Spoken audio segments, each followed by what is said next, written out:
Ni kenshi urubyiruko rw'u Rwanda ruhamagarirwa gukora imishinga y'udushya n'ubuvumbuzi bushingiye ku ikoranabuhanga nka kimwe mu byafasha kwihutisha iterambere ry'ubukungu bushingiye ku bumenyi. Nubwo bimeze gutya ariko hanze ahangu hari abana benshi bahanga imishinga myiza y'ikoranabuhanga ariko bakabura gikurikirana bikarangira imishinga yabo izimiye, rimwe na rimwe ikanibwa n'abandi.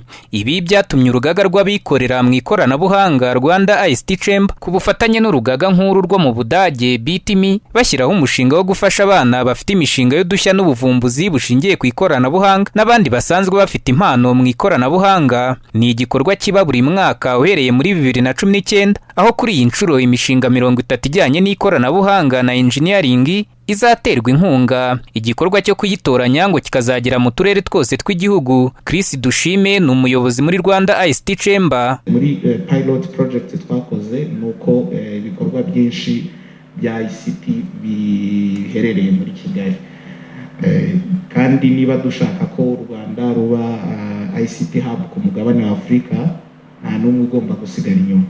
Niyo mpamvu twatekereje ko tugomba gusanga cyangwa kuidentifia talents ziri hanze ya Kigali.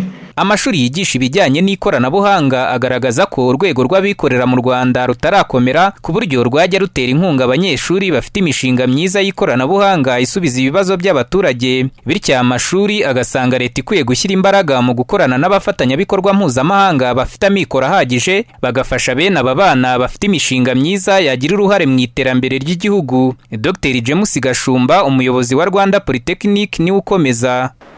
Mwibuke turacyafite private sector yacu iracyari nto cyane rwose, ahubwo twabaye dushakisha no hanze y'igihugu nangwa se mu karere kacu East Africa, naho kwibwira ngo dufite private sector ifite ingufu gukora investments muri ibyo ngibyo bishobora kuba bigoye. U Rwanda rwihaye icyerekezo 2050, kandi kimwe mu bigaragazwa nk'ibizatuma rugera ku ntego zikubiye muri iki cyerekezo ni ugukoresha ikoranabuhanga mu nzego zose no guhanga udushya, kandi igihugu kikubakira ubukungu bwacyo ku bumenyi. Daniel Hakizimana, Flash TV.